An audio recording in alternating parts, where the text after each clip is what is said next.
Today we are going to discuss about Git repository. Um, we are now on our group's home page. It's called a blockchainbuddy.com. There is a tutorial section. Please click the Git link. Okay, we are in the Git link where we are discussing about Git, and the first we will start with what is Git.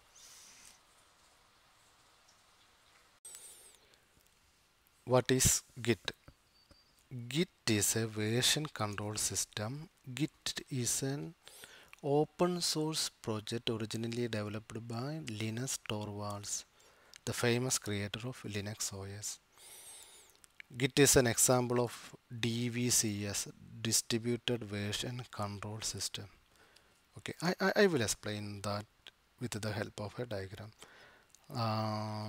We have other repositories like CVS or SVN. They have a centralized concept. They have a centralized repository, and developers check out files from that repository and commit back that files.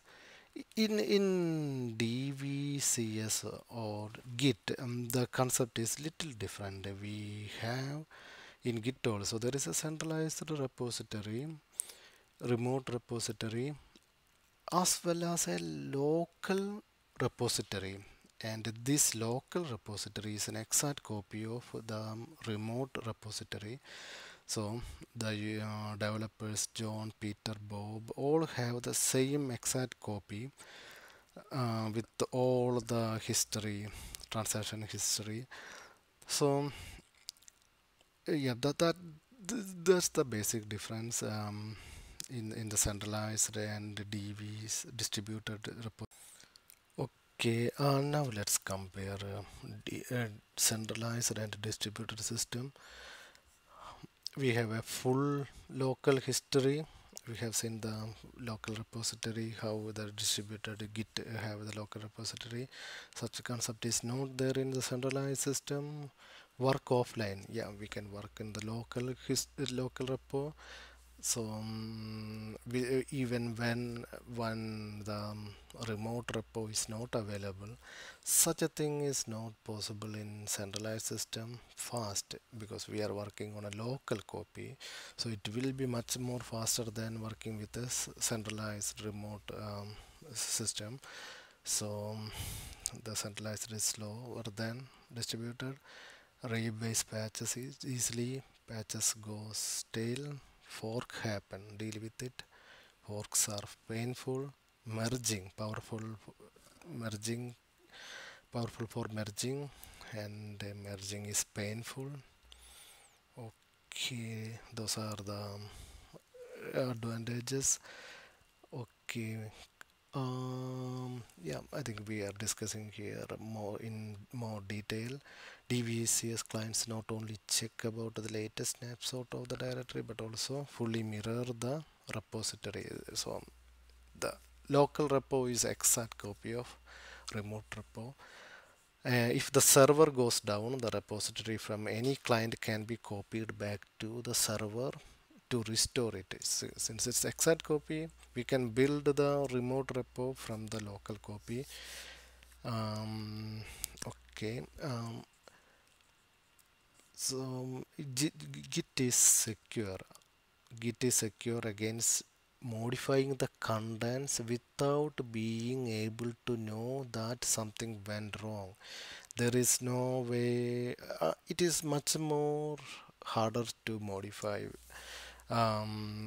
if not impossible, because everything is cryptographically um,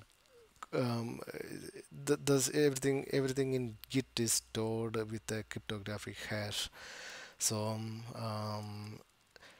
everything is checksummed before it is stored. It is then referred to by that checksumming using this SHA hash, 40 character string composed of hexadecimal. So it's a sample example of a Git hash.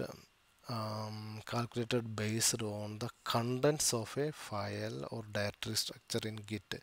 So if anything changes, this hash also get changed. In that way, we can notice that there is something wrong when something wrong happened in the repository. In that way, Git become much more secure. Git stores everything not by the name but in a Git database addressable by the hash value of its content. Okay, let's discuss Git workflow. I have a diagram to explain that. Files are modified in a working directory. So we have a local repo and we have working directory. The inside that files are modified. Once the files finish, we finish the modification, use git add. Git add will move the modified files to staging area. This is an intermediary area. And from staging we use git commit that will move the files to the local repo. So from the local repo to the remote repository, we issue a command called git push that moves files to the remote repo. So this is how the Git workflow so moves changes permanently to the Git repo. So there are various commands. We will go each of one of them in detail, but these are the most common commands. Git config, we are configuring the name, email address used with the stamped with the each command. So git init, create new local repository, git clone, git add, we saw that, git commit, we saw git push, git status.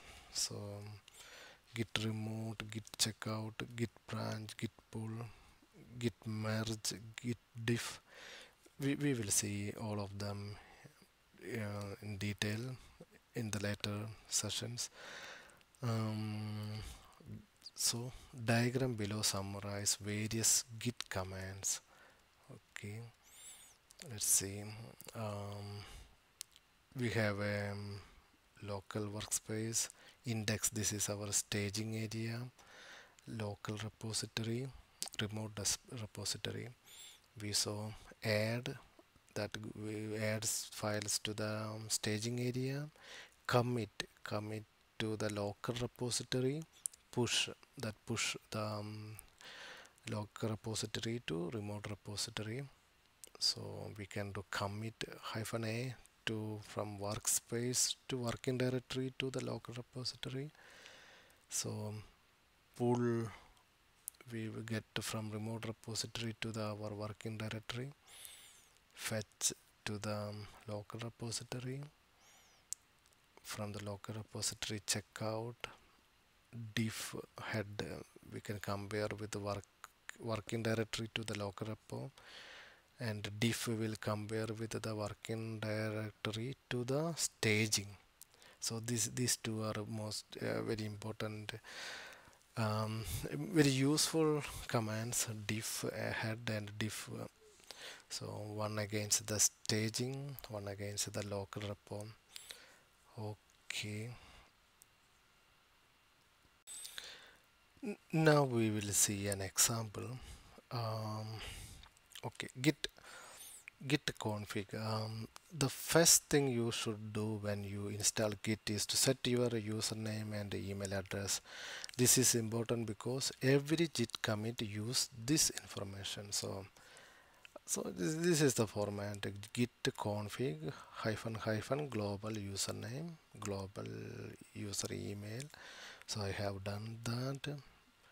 So I used the git config list, what all configuration I have did, that we can, that will list config list. So then git init add and commit. So init will initialize the working directory, add will add the modified file to the staging, and commit the staging to local repo. So these three commands I have executed. Initialized the empty git repository, empty, there is nothing. Git add, so add to the staging. Git commit, initial commit, nothing to commit because it's an empty, but this will move from staging to local repo. I have at this stage we have reached up to the staging local repo area, but from here to remote repository we need git remote and git push commands. We will see that git remote and git push. Git remote will link remote repo to the working directory. From I mean from the not working directory, it should be from the local repository to the remote repository. Git push will push the committed files from the remote local repo to the remote repo. So git add, git commit, first commit. So here I have one file changed, so that is abc.test that got committed. So we are at this stage we are in the local repo. Now we have to move to from local repo to remote repo. So I use the command git remote add origin, the URL, the remote repository URL. I have given that URL here. Then I did a git push -u origin master. So this is my username and it asked me to enter the password. I enter the password and it add my file to the remote repo. So this is the my remote repo name. So branch master remote repo. Yeah, it basically it updated my file to the